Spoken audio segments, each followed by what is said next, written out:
ప్రయత్నం చేసిండు. నువ్వు నెత్తి మీద గోదావరి జలాలు చల్లుకున్నంత మాత్రాన నువ్వు చేసిన పాపాలు ఎక్కడికి పోవు అని చెప్పి ఆనాటి మంత్రికి నేను చెప్పదలుచుకున్నా. ఈనాడు చరిత్రను చూడండి. నిజాం సర్కార్ తర్వాత ఈ నగరానికి తాగునీటి సమస్యను తీర్చాలన్న ఆలోచన కాంగ్రెస్ పార్టీ అధికారంలో ఉన్నప్పుడే జరిగింది. అది 1965 కావచ్చు, 1991, 93 కావచ్చు, 2002, 2005, 2008 కావచ్చు. వివిధ సందర్భాలలో అటు మంజరా నది జలాలు, మూసీ నది జలాలు, ఈసీ నది జలాలు, గోదావరి జలాలు, కృష్ణా జలాలు, ఇలా హైదరాబాదు నగరానికి తాగునీటి జలాలను తరలించింది కాంగ్రెస్ పార్టీ అధికారంలో ఉన్నప్పుడే. ఒక్కసారి మాత్రం తెలుగుదేశం పార్టీ అధికారంలో ఉన్నప్పుడు 2002లో పనులు ప్రారంభించారు. మళ్ళీ తెలంగాణ రాష్ట్రం వచ్చిన 10 సంవత్సరాలలో ఇటు గోదావరి నుంచి కానీ అటు కృష్ణా నది నుంచి కానీ ఒక్క చుక్క నీళ్లు తరలించాలన్న ఆలోచన 10 సంవత్సరాల ఆనాటి పాలకులు చెయ్యలేదు. మళ్ళీ ఈనాడు తిరిగి కాంగ్రెస్లకు అధికారంలోకి వచ్చిన తర్వాతనే మళ్ళీ గోదావరి జలాలను తరలించాలి. ఈసారి కేవలం హైదరాబాదు నగర తాగునీటి సమస్యను తీర్చడమే కాదు, నల్గొండ జిల్లాను పట్టి పీడిస్తున్న ఫ్లోరైడ్ సమస్యను పరిష్కరించాలని ఇవాళ కాంగ్రెస్ పార్టీ కంకణం కట్టుకున్నది.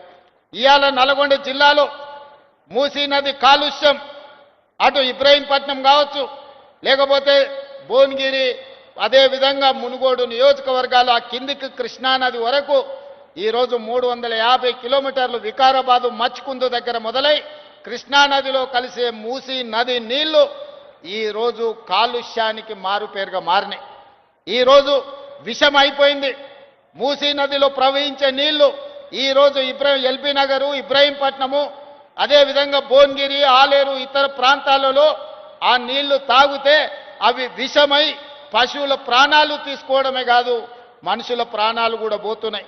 ఇలా కొత్తగా ఆడపిల్లలకు పెళ్ళైతే పుట్టబోయే బిడ్డలు కూడా అంగవైకల్యంతో పుట్టే పరిస్థితి ఉన్నది. ఇవాళ ఆడబిడ్డలకు పురిటి సమస్యలు వచ్చినాయి. అందుకే నల్గొండ జిల్లాలో తిరిగినప్పుడు, నల్గొండ జిల్లా ప్రజలతో నేను మమేకమై కలిసి నడిచినప్పుడు ఆ ప్రాంత శాసనసభ్యులు అనిల్ కుమార్ ఇక్కడనే ఉన్నాడు, భువనగిరి ఎమ్మెల్యే, వాళ్ళందరూ అన్న మూసీ నది హైదరాబాదు నగరానికి తాగునీరుని ఇవ్వడం కాదు, ఈరోజు మా నల్గొండ జిల్లాకు విషాన్ని ఇస్తుంది, దీని ప్రక్షాళన చెయ్యాలి, మీరు ఏ విధంగా ఈ మూసీ నదిని పునరుజ్జీవింపజేయాలి అని నల్గొండ జిల్లా ప్రజలు అడిగిన.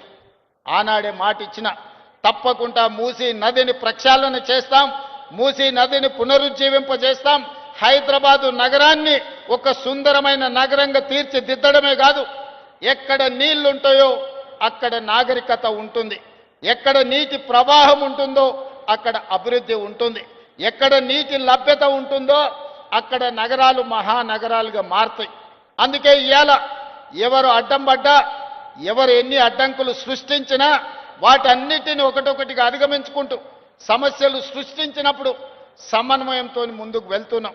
అందుకే ఇవాళ పోయిన సంవత్సరమే గోదావరి నదీ జలాల ప్రాజెక్టు తీసుకోవాలనుకున్నప్పుడు కొంతమంది కుట్రలు కుతంత్రాలు చేసింది.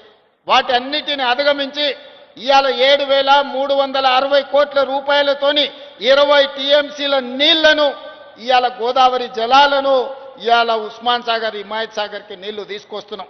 దాదాపుగా ఇందులో 15-16 టీఎంసీలు హైదరాబాదు నగరానికి తాగునీరు అందించే కార్యక్రమం తీసుకుంటాం.